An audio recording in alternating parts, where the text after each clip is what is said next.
Só um minutinho, pessoal.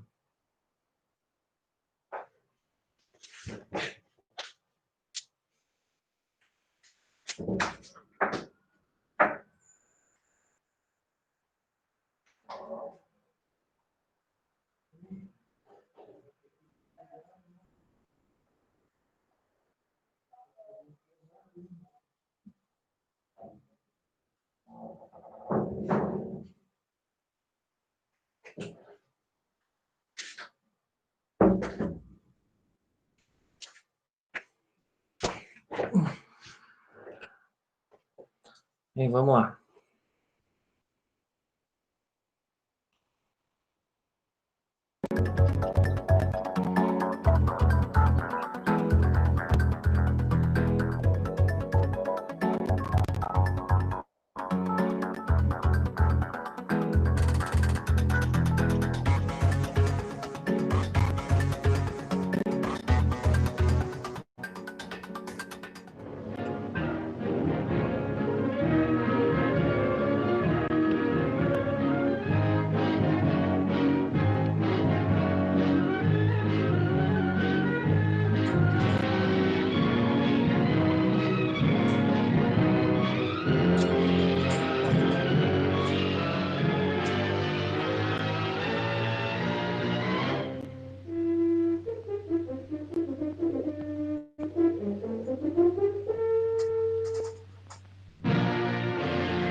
De modo geral, costumamos encontrar dois tipos básicos de crítica à cidade e à vida urbana.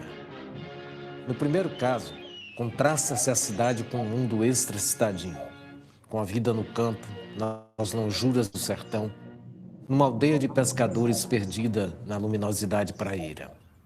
No segundo caso, a matéria em discussão é a cidade em si mesma, tanto numa visão panorâmica quanto em close reading. Se comparação houver, não será externa. A cidade será confrontada consigo mesma.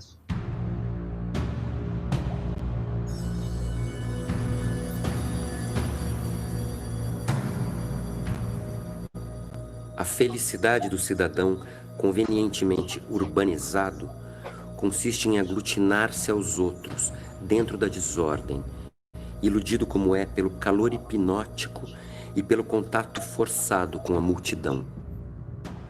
Ele trocou seu contato original com os rios, os bosques, os campos e os animais pela agitação permanente, a contaminação do óxido de carbono e um conjunto de celas de aluguel instaladas sobre a rigidez de um solo artificial. A horizontalidade natural, a direção da liberdade humana sobre a terra, desaparece ou desapareceu. O cidadão condena-se a um empilhamento artificial e aspira a uma verticalidade estéril. Ao mesmo tempo, a cidade sempre teve também os seus defensores, os seus apologistas. A urbanofilia é um fato. O que significa que a cidade sempre foi objeto, tanto de celebração quanto de crítica. Ora vista como a vitória humana sobre o caos, ora como causa em si mesma. E isso também se deu entre nós. Durante muito tempo, fez-se aqui um forte contraste entre o Brasil litoral e o Brasil sertanejo. Hoje, o que podemos dizer é que o campo, no seu sentido tradicional, já não existe. Já as nossas cidades. Vocês viram, pessoal, essa afirmação, né, que esse poeta ele fez, né, a respeito né, de que o campo ele já não é mais o mesmo, né, hoje, né, o que ele quis dizer com isso? É justamente, né, quando a gente traz para refletir todo aquele conteúdo a respeito da própria formação dos complexos agroindustriais, né, que se intensificaram lá nos anos 60 e anos 70, ou seja, que aumenta a conectividade entre cidade e campo, né? E isso foi muito comum, né, em vários países aqui da América Latina, né? Ao mesmo tempo, não sei se vocês, né, repararam no começo do vídeo, também naquele outro poema, que é destacado, né, a diferença entre a vida do cidadão no campo, a vida que ele tinha no campo, e depois a vida, né, que ele passa a ter na cidade, né? Essa vida urbana com todas as suas contradições, né, todos os seus problemas sociais que foram intensificados justamente por esse intenso fluxo de pessoas, né, que saíram do campo, né, devido à extinção dos vários empregos rurais em virtude da mecanização da agricultura e foram então para as cidades. E esses cidadãos se deparam, né, com grandes metrópoles, né, altamente verticalizados. O que é verticalizadas? Né, com prédios, né, apartamentos, né, ou seja, mas ao mesmo tempo essas pessoas elas não tinham esse acesso a esses bens, né, a essa nova forma de habitação que começa a tomar conta, né, dos espaços urbanos aqui no Brasil. Em compensação, são essas mesmas pessoas que tomam os postos de trabalho para a construção destes mesmos edifícios, né? Isso vai ficar ainda mais claro, né, um pouco à frente aí nesse vídeo, né? Mas só nesse começo já dá para a gente fazer, né, uma síntese, né, de vários elementos que a gente já refletiu ao longo dessa disciplina, né, principalmente a partir da Revolução de 30, quando eu tenho o início do processo de industrialização no Brasil através da substituição de importações. Alguma dúvida, algum comentário, pessoal?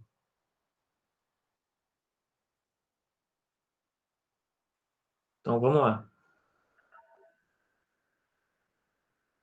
Ostensivamente segregadas, atravessam a quebra, que é a maior crise urbana da história do Brasil.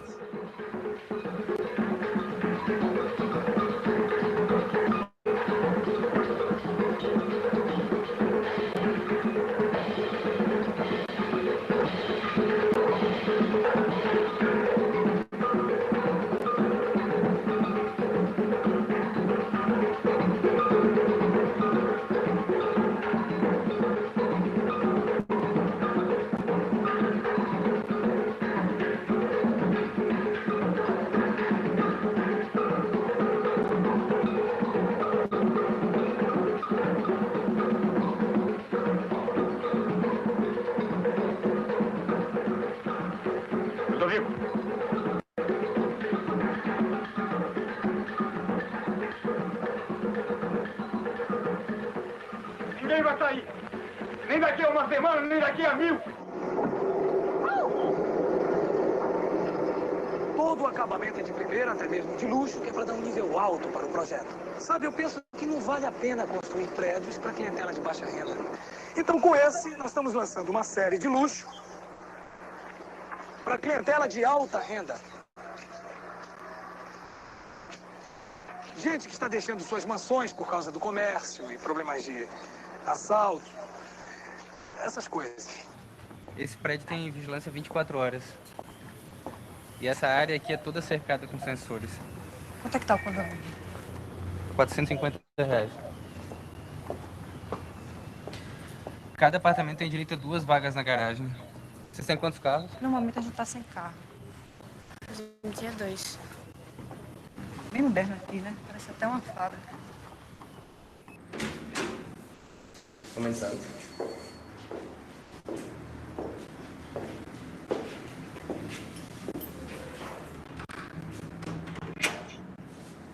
Esse aqui tem essa sala bem grande. E a vista é muito boa, né? A tendência estrutural do capitalismo e na sua fase neoliberal ainda é a de concentração de renda e de produção de desigualdade. Do ponto de vista urbano, a consequência é que as cidades vão tendendo a ser cada vez mais separadas entre fortalezas do poder, né, certos búnkers privilegiados em meio a uma maré de pobreza e de violência, entre aspas. Uma parte da cidade segue lei. Lei de zoneamento, Código de Obras e Edificações, Lei de Parcelamento do Solo. Uma parte, a legislação ambiental, nós temos leis que estão entre as mais avançadas do mundo. Mas nós seguimos de forma discriminatória. Para uma parte da cidade, elas se aplicam com alguma flexibilidade. E uma parte da cidade não se aplica lei nenhuma. É a lei do cão. Quem pode mais chora menos. E na ausência do Estado, milícia e crime organizado. No exílio da periferia.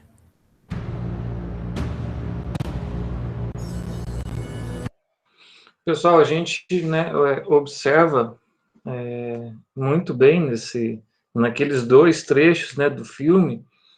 Eu não sei se vocês assistiram o filme O Homem que Virou Suco. Ele é um filme lá dos anos 70, né, que ele retrata muito bem esse processo, né, de vinda dos trabalhadores do campo para as cidades. Né, vocês viram que na parte, né, do filme, o vendedor, né, ele deixa bem claro, né, quem eram aqueles que estavam comprando aqueles apartamentos, né, ou seja, era só o pessoal da classe alta. E isso foi bastante comum naquele momento, né, nas grandes metrópoles aqui no Brasil, né? Mas quem eram essas pessoas, né, que estavam investindo, que estavam indo morar, né, nessas novas habitações verticalizadas? Eram principalmente uma parte, né, da burguesia comercial, né, uma parte também da burguesia industrial e também, né, é importante destacar, uma parte relevante, né, tanto de ex-latifundiários, né, que venderam as suas propriedades e passaram a investir em atividades, principalmente do setor de serviços nas grandes metrópoles aqui do Brasil, e também boa parte dos ainda aqueles, né, que se manteram, né, latifundiários e que passaram também a investir uma parte do seu capital excedente em atividades imobiliárias nos grandes centros urbanos no Brasil nesse momento, né, principalmente lá nos anos 70. Né? Então, a gente observa muito bem isso, né, que vai se solidificar, né, nas relações imobiliárias de hoje, né, porque na cena seguinte, né, daquele filme, que eu não sei também se vocês assistiram, O Som ao Redor, né, o que é a principal elemento da história desse filme? Se dá principalmente por um ex-senhor de engenho, lá de Pernambuco, né, que vende a sua propriedade e acaba investindo no setor imobiliário, né, na cidade do Recife. Ou seja, então, a partir disso, a gente consegue observar vários recortes da realidade brasileira, lá dos anos 60, né, anos 80, né, e a partir disso dá para a gente ver como que foi, então, se transformando, né, os espaços urbanos dentro das cidades brasileiras, né? Então, como aquela urbanista ela bem enfatizou, né, a gente tem uma diferença muito grande, né, nos espaços, né, das cidades brasileiras, ou seja, existem os espaços, né, em que tem o zoneamento ambiental, né, tem toda uma legislação. Em compensação, principalmente nas periferias, né, a gente não tem essa presença do Estado, né, executando as ações que deveriam ser feitas. Isso, consequentemente, vai o quê? Isso vai abrir precedente para quem? Para as milícias, né? A gente observa hoje no Rio de Janeiro, né, o quanto que as milícias elas estão extremamente envolvidas, né, com esse lado da construção habitacional, né, nos bairros da periferia do Rio de Janeiro. E isso foi bastante comum, justamente por essa ausência do Estado nestes territórios urbanos aí nestes períodos. Alguma observação, pessoal?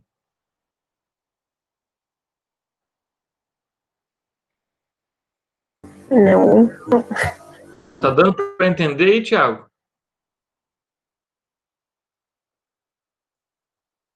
Sim, professor.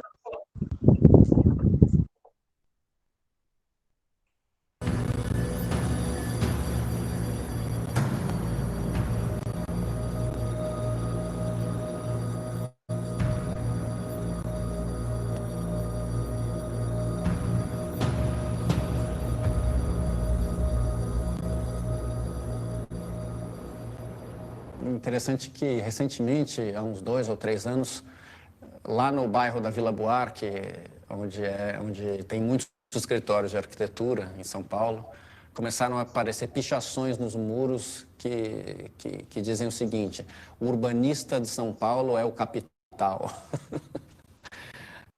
O que vocês acham, pessoal, dessa frase? O urbanista de São Paulo é o capital. Qual que é a opinião de vocês sobre essa pequena frase? Tem a ver com, vamos dizer assim, o urbanista tem a ver com... Vai ter a ver com o capitalista, né? Que para você urbanizar, para você construir, você precisa do capital, do dinheiro. Isso, Você é não vai nesse sentido. Você não vai urbanizar, vamos dizer assim, né? No conceito de urbanização, uma periferia. Não vai ter uma praça, não vai ter uma iluminação, assim, igual uma urbanização de um centro, vamos dizer assim, um centro comercial. Isso, exatamente isso, Thiago. Posso falar?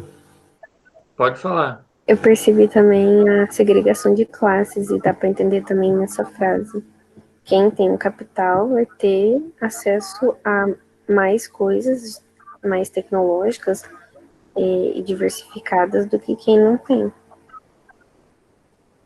Isso, é exatamente isso que vocês dois colocaram, né? O próprio capital, né, ele que vai materializando, né, as formas de ocupação dos espaços urbanos, né, consequentemente, depois, a construção, né, de territórios, né, sob domínio, né, de determinadas classes sociais, ou seja, isso é muito relevante, né, dentro das cidades, né? Se a gente pegar, por exemplo, aí na cidade da Lígia, né, que construíram uma avenida, uma pista de caminhada, justamente, né, naquele lá perto do Renault Avenida Park. Renault, Avenida Renault. Isso, exatamente. Então, por que eles foram construir ali, né, Lígia?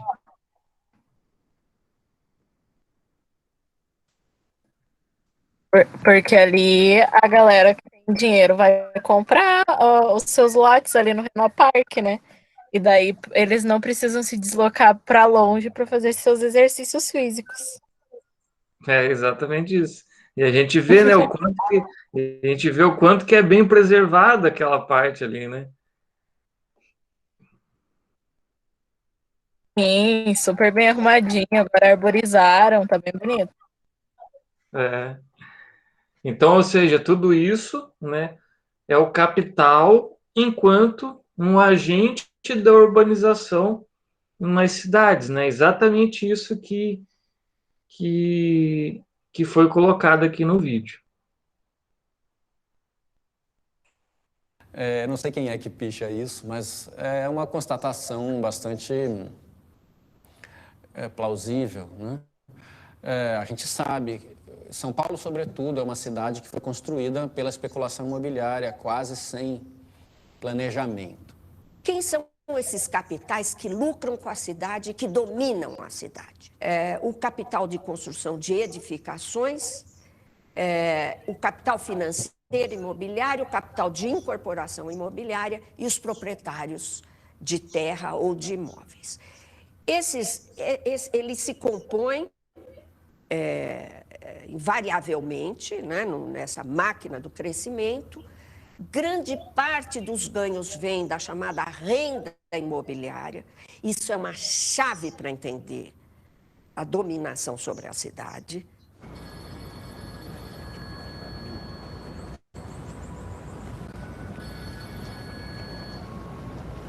Alô? Pensam, vô. Tá tudo certo. Tô aqui acabando de mostrar um apartamento para uns clientes. Sim. Fechou assim. Vamos ficar. Castelo de Windsor. Essa história, já tô sabendo, sim. Foram lá falar comigo com o tio Anto agora há pouco. Já foram falar com o senhor também? Foram beijar a mão do vô, né? É o assalto aos recursos públicos, não é? Aonde e no que os recursos públicos vão ser investidos. Vai ser no saneamento de uma periferia que está apontando um alto indicador de epidemias, ou vai ser no túnel, como nós tivemos aqui em São Paulo, de águas espraiadas, não é? Para automóvel circular. Um túnel que não era uma obra viária, era uma obra imobiliária, mais do que qualquer coisa, não é? Para acrescer valor ao preço do terreno. Esse é o grande negócio da cidade. Esse é a grande disputa na cidade, a disputa pelo investimento que vai impactar preços de terreno. Eu vi vastas áreas de orlas fluviais sendo entregues à especulação imobiliária, né? Por exemplo, em Belém do Pará, um crime, toda uma faixa de, se não me engano, 7 quilômetros entre o Mangal das Garças, no centro histórico, e a Universidade Federal do Pará. Toda uma área que era uma área de estaleiros navais, de pequenas construções de reparos a embarcações e tal, que foi removida, eram palafitas, quase que favelas, removidas do dia para a noite para a construção de conjuntos de luxo. A percepção de que esses espaços à beira dos rios são espaços nobres, ela é evidente, né? E isso traz um choque com a nossa tradição cultural, que era o abandono dessas áreas para favelas, para palafitas.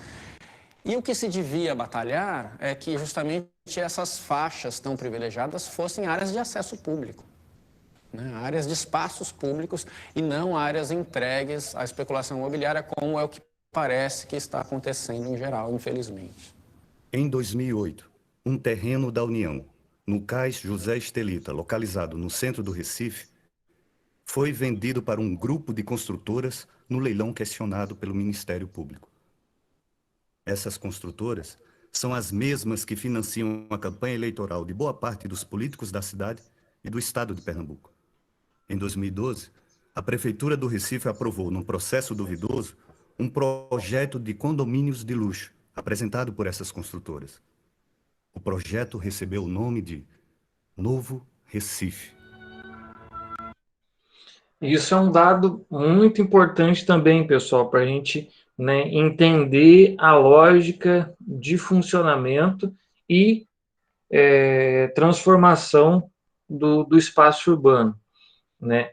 Como eu já enfatizei para vocês, né, nas aulas anteriores, que os estados nacionais, né, principalmente os estados nacionais dos países latino-americanos, né, eles possuem uma estreita ligação, né, com classes sociais, né, que devido ao seu poder aquisitivo, a sua alta propensão, né, de acumulação de capital, né, eles acabam conduzindo, né, todas as políticas de Estado, né, como eu já disse, através de pactos de poder, né? E quando a gente traz essa lógica dos pactos de poder para uma escala municipal, isso se torna ainda mais latente, né, como foi colocado aqui nesse vídeo, né, uma aproximação muito grande,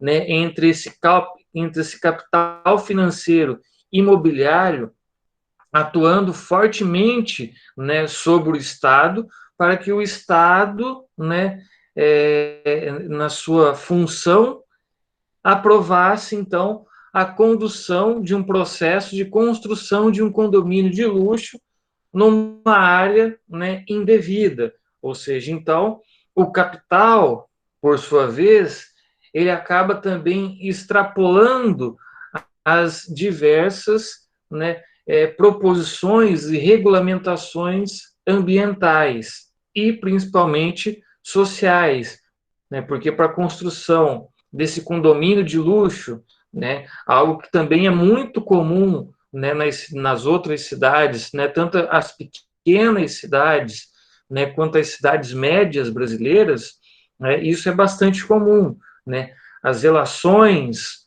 todas comandadas, a lógica da cidade comandada principalmente a partir dos agentes detentores do capital, né, que influenciam fortemente todo o aparato estatal, ou seja, então, isso é algo muito marcante, né, nos países da América Latina.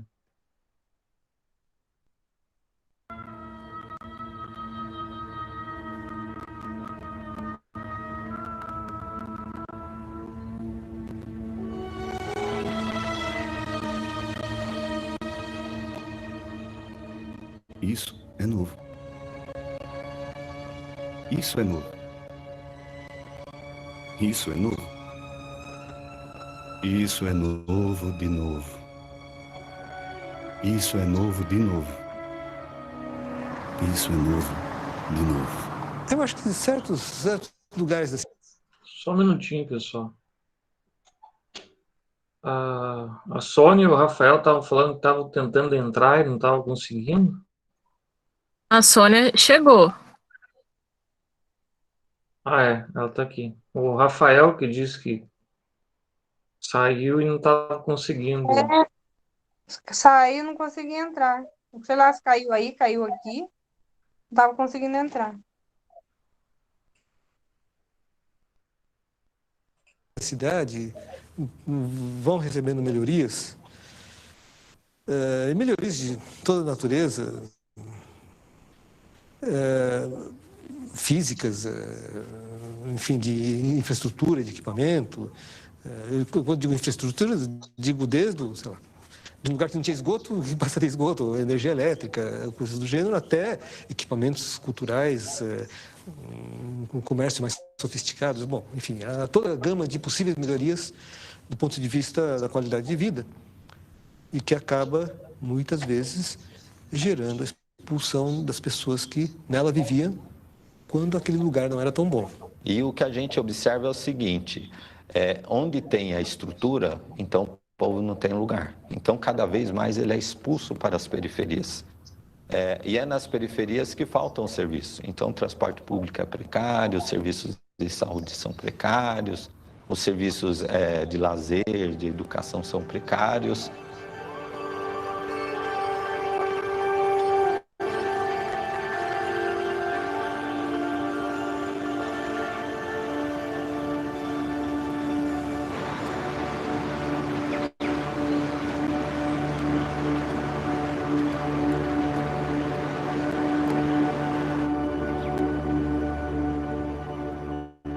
E o que essa cidade precisa? Ela precisa virar cidade, porque ela não é. Ela é uma não-cidade. Ela é uma anti-cidade.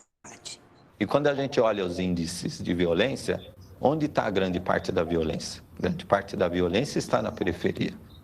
Seja através da dominação do tráfico de drogas, seja por causa da dominação das milícias, seja por causa da própria violência policial, que é a que mais intimida os jovens na periferia.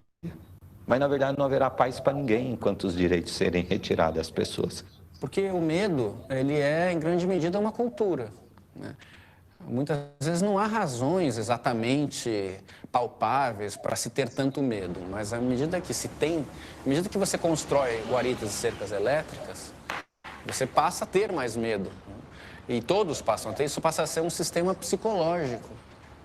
E isso é notável no Brasil. As cidades de porte médio, cidades ricas, não é? No Brasil, Ribeirão Preto, Presidente Prudente, todas essas cidades que estão também no sul, no sudeste, no leste, essas cidades, elas são cidades de condomínio, né? Uma cultura de segregação que está produzindo patologias. É muito importante dizer isso.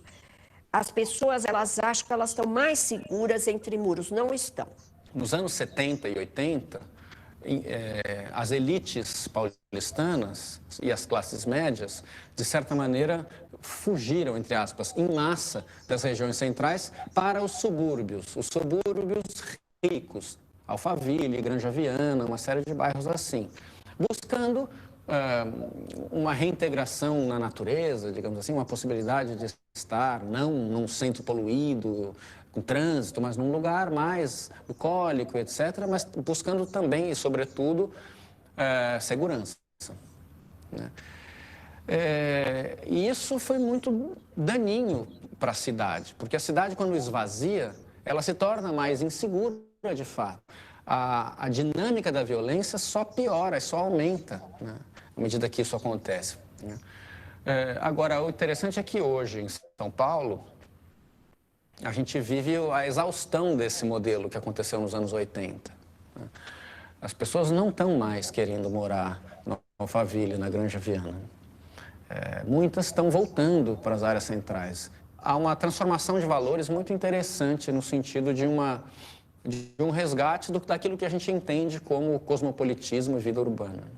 Então, na cidade de São Paulo, talvez pela primeira vez na história, nós estamos vendo uma situação em que os pobres estão encontrando cada vez menos possibilidades de sobrevivência, de moradia na área central, porque a classe média e os mais ricos, eles estão descobrindo que estar na cidade, você poder descer e você poder ter uma cidade pronta para ir num restaurante, num café e assim por diante, é uma coisa boa, é uma coisa bacana.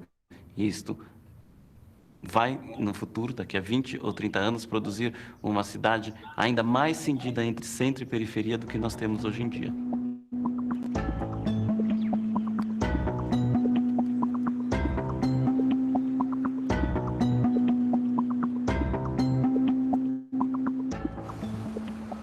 A gente tem algumas políticas habitacionais também bastante desastrosas. Então, a gente não está dizendo só moradia pela moradia, né? Uma moradia no local adequado, perto de toda estrutura urbana, que é inclusive para o poder público não ter mais gastos. O programa Minha Casa Minha Vida é um programa anti-urbano. É um programa que oferece moradia a baixos custos ou a custo zero, mas ele suburbaniza a cidade porque ele é feito da maneira mais tosca possível, digamos assim, né? Pega os terrenos mais baratos, são os terrenos que estão longe, que estão fora da cidade, cria subúrbio e periferia de novo, mesmo em cidades pequenas. Você resolve o problema da habitação, entre aspas, piorando o problema da cidade, do transporte, de tudo isso. Como é que nós vamos construir novas... Pessoal, quero ouvir a opinião aí de vocês, né? Esse ponto que foi tocado, né, a respeito do programa, né, Minha Casa e Minha Vida, né? Eu não sei se alguém é morador, né, desse programa ou que, né, observam isso aí na cidade de vocês, né? O que vocês conseguem observar, né? Onde que está esses conjuntos habitacionais aí na cidade de vocês? Qual que é a opinião de vocês? Professor, eu moro em conjunto Minha Casa Minha Vida. Certo, e qual que é a tua opinião, Thiago? Professor, vai muito da questão, vamos dizer assim, vou dar 2 pontos de vista. Aqui em Açaí, como Açaí, vamos dizer, é um planalto, é muito subida e descida, mas o conjunto fica numa das melhores localidades. Porque é uma cidade pequena, ela está se espalhando no contorno do que tem para se expandir. Já numa cidade grande, muitas vezes ela já não tem como se expandir ali pelo centro. Então tem que ir para áreas mais afastadas. Então acho que depende da cidade. Certo, é uma boa colocação, Tiago. É uma boa colocação isso, né? Acho que também, talvez, o sentido da frase, né, que ele colocou. Professor, Oi, pode falar. minha casa também era. Só que hoje a minha casa ela fica perto da UEMP, ela fica perto da Facrei, tem de tudo aqui, onde eu moro. E Sônia, e demorou, tipo, desde o começo, aí, quando vocês mudaram para aí, tinha transporte, o transporte passava por aí, tem saneamento básico. Sim, a casa a gente já pegou com tudo isso. O transporte, um mês, dois, começou a agilizar o processo de E tem transporte. saneamento. Sim, com água, esgoto, pegamos a casa prontinha. Ah, sim. Ah, E isso é tá bem, bom. e tá bem bacana aqui. Foi um dos melhores conjuntos que teve quase aqui na cidade. Não é porque eu Ah, moro, sim. né? Ficou bem estruturado. Acho que a colocação, né? Acho que na verdade a colocação que ele fez ali, de certa forma, ele acabou generalizando muito, né? Porque a gente tem, né, as várias cidades e cada uma delas tem as suas especificidades, né? Como o Thiago e a Sônia colocaram, né, o, o lado positivo, né, desse programa, né? Aqui na minha cidade Geral- também. Geralmente as casas, Minha Casa e Minha Vida, que sai aqui, elas vêm até muradinha, elas saem umas casinhas perfeitinhas, coisinha mais bonitinha aqui na cidade. Quem faz esse tipo de financiamento? Eles não entregam ela pela metade, então ela tem que estar completa para eles poderem entregar. Sim, perfeito. Aqui na minha cidade também é um local razoavelmente bom, né, que foi construído o conjunto habitacional, né, do Minha Casa e Minha Vida, né? Demorou um pouco para vir a questão, né, do calçamento, né, e principalmente com relação a esgoto, né, e isso demorou um pouco mais, mas agora tá tudo de acordo. Com Alguém licença, mais quer? professor. Pode Eu falar. eu estava pesquisando agora quando o senhor começou a falar, é uma lei federal que hoje em dia, para eu montar um projeto Minha Casa Minha Vida, ela vem com obrigação de ter rede de esgoto e pavimentação asfáltica. Senão não é aprovado nenhuma construção do projeto Minha Casa Minha Vida. Essa lei já é a partir do segundo mandato da Dilma. Isso, é isso mesmo, Thiago. Acho que a colocação, né, a colocação que ele fez, eu acho que ele deve ter visto mais a questão, né, das grandes cidades, né, que talvez seja um processo, né, um pouco mais lento, né, e também se foi a perspectiva dele também foi anterior a essa lei, né, que daí isso acabou demorando também um pouco, né, mas eu também acredito, né, que essa generalização, né, que ele fez, né, não se aplica tanto assim à realidade, né, de várias cidades aqui no Brasil, né? Lógico que a gente tem aí conjuntos, né, habitacionais, né, vinculados principalmente a esse programa, né, que tem vários, né, tipos de problema, mas também que ele não é a regra, né, igual foi colocado ali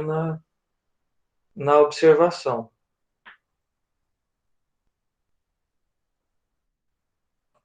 Moradias. Nós vamos construir novas moradias com participação social, e com participação de arquitetos e engenheiros. Nós não queremos moradia fora das cidades, como a ditadura fazia. Tem uma experiência em Manaus, no Amazonas, de um conjunto habitacional que tem 5.000 unidades. Chama Viver Melhor. Eu fui lá na entrega. Não tinha escola, não tinha posto de saúde, não tinha transporte público, não tinha comércio. Você precisa de cidade. Isso tem preço, sim. Mas nós temos lei para aplicar. Nós temos o IPTU progressivo que o Estatuto da Cidade prevê. Nós temos a função social da propriedade. E nós podemos evitar que 400.000 imóveis vazios, só no município de São Paulo, permaneçam ociosos. O número de pessoas desabrigadas e o número de gente que cabe dentro dos edifícios vazios é mais ou menos semelhante. Então, se você simplesmente abrigasse essas pessoas nos apartamentos vazios, resolvia o problema da habitação na cidade. Bom, parece simples, né? Se isso é verdade, então por que não fazem isso? Por que interessa a alguém manter um imóvel vazio no centro da cidade? Porque esses investidores estão esperando uma valorização. Eles estão deixando em quarentena uma série de imóveis, contando com o fato de que aquilo, no futuro, vai valorizar e eles vão poder vender melhor. Cabe ao poder público reverter esse quadro. E esse é um dos pontos mais interessantes do último plano diretor de São Paulo. Se você tem um imóvel vazio, sobretudo no centro da cidade, você paga X de IPTU. No ano seguinte, se ele continua vazio, você paga muito mais. E no ano seguinte, muito mais ainda, isso cresce em PG. Então, agora conseguiram implementar uma lei que vai tornar isso efetivo. Isso é fundamental, porque isso é uma lei anti-especulação, nesse sentido, que vai ajudar a cidade a ser menos fantasma.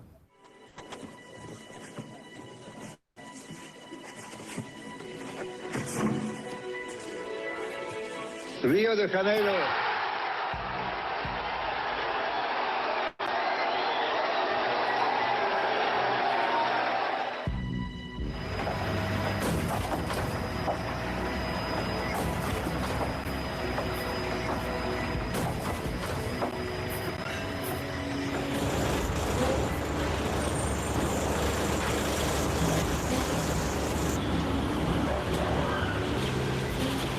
O que a gente viu acontecer no país?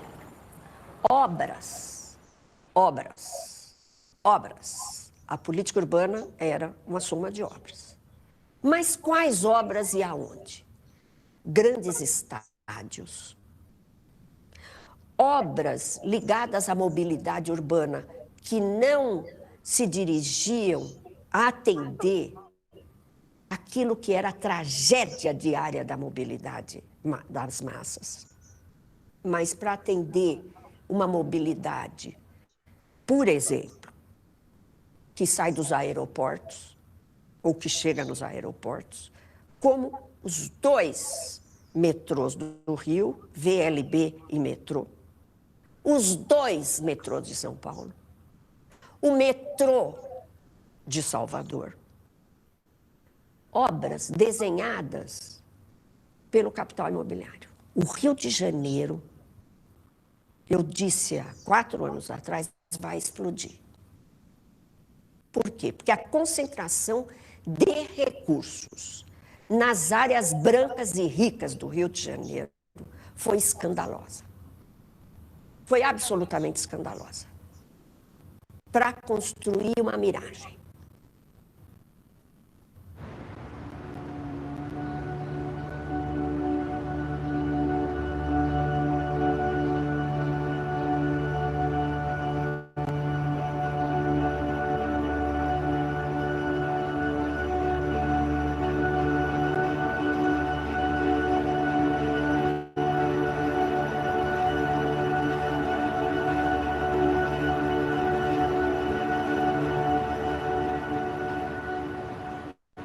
A cidade ela é um complexo construído e que funciona na permanente interação entre o poder público, isto é, o bem público, e as várias forças privadas, que são desde cada um de nós, cada pessoa que é um privado, até as corporações que têm poder e que fazem lobbies e que fazem barganhas. Agora, a única salvação para cidades melhores é a intervenção do poder público, a máxima possível. Não estou sendo stalinista, mas o poder público é quem é responsável por zelar pelo bem coletivo. O movimento do capital não vai fazer isso. O movimento do capital ele é predatório. A especulação imobiliária é uma espécie de vampiro. Ela quer extrair o máximo possível de lucro, e o lucro é segregacional. Para que as cidades sejam melhores, a gente precisa a intervenção direta do Estado, o Estado que cumpra o seu papel de Estado, não apenas Estado capitalista, e, a partir disso, também a gente trabalhar a modificação nas pessoas. Porque quem constrói as cidades são as pessoas. O Estado apenas regula como que essas pessoas vão se relacionar socialmente, comercialmente e culturalmente. É isso.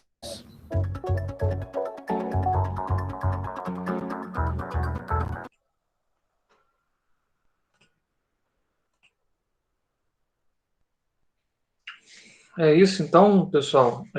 Uma outra coisa, né, que ficou muito clara nesse vídeo, né, é a respeito, né, de quando, né, que uma parte, né, da elite, lá nos anos 70, né, por que essa elite, ela amedrontada com o aumento da violência, por que ela passa, então, a se instalar, né, nos grandes condomínios fechados nos subúrbios, né? Porque foi justamente, né, agora a gente traz a reflexão, né, por processo do êxodo rural, né, foi justamente no momento em que eu tenho uma intensificação dessa mudança do campo para as cidades, no momento em que os empregos formais, urbanos, eles passam a não dar conta dessa demanda de pessoas, ou seja, então automaticamente o que eu tenho?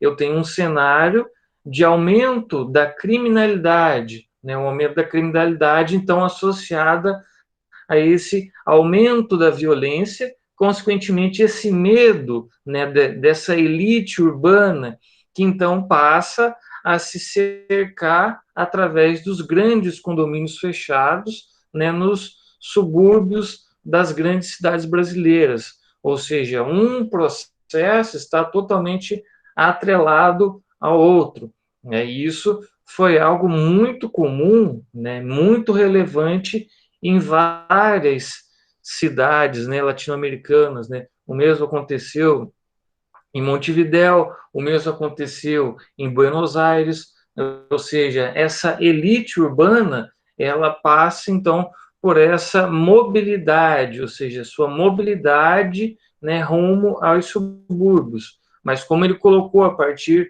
né, da própria virada, né, para os anos 90, né, e devido a toda a questão dos equipamentos urbanos, né, de todos os equipamentos culturais que existe, né, em boa parte somente no centro das cidades, né, uma parte dessa elite, então, começa a voltar, então, para esses centros, né, e isso automaticamente gera, então, um maior preço da terra nesses espaços da cidade, ou seja, isso, né, conforme foi colocado, aumenta ainda mais a expulsão da classe trabalhadora desses espaços urbanos, e ela vai sendo cada vez mais empurrada para as periferias, totalmente, né, em grande parte, ausente, né, desses equipamentos urbanos. Né? Quando eu falo, então, em equipamentos urbanos, o que é?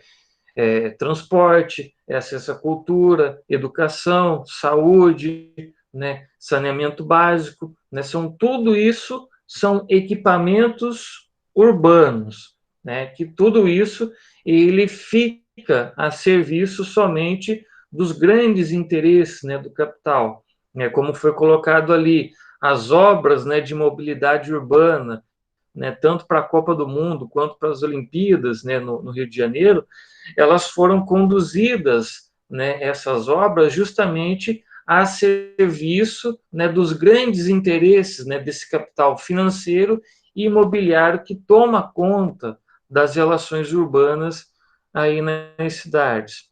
Ou seja, então deu para a gente fazer, né, uma visão completa, né, de vários elementos que a gente estudou aí ao longo dessa disciplina. Alguém tem mais algum comentário, pessoal?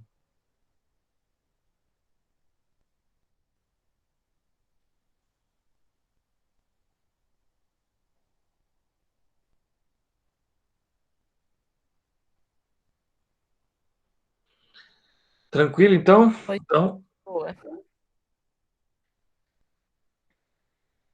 Então, até sexta, pessoal. A gente se vê. E depois, né, 2 semanas aí de descanso. Professor. Oi. Depois abre o WhatsApp do senhor que eu mandei os projetos, os últimos projetos populares aqui de Açaí, para o senhor ver. Ah, Minha beleza. Casa, Minha Vida. Beleza.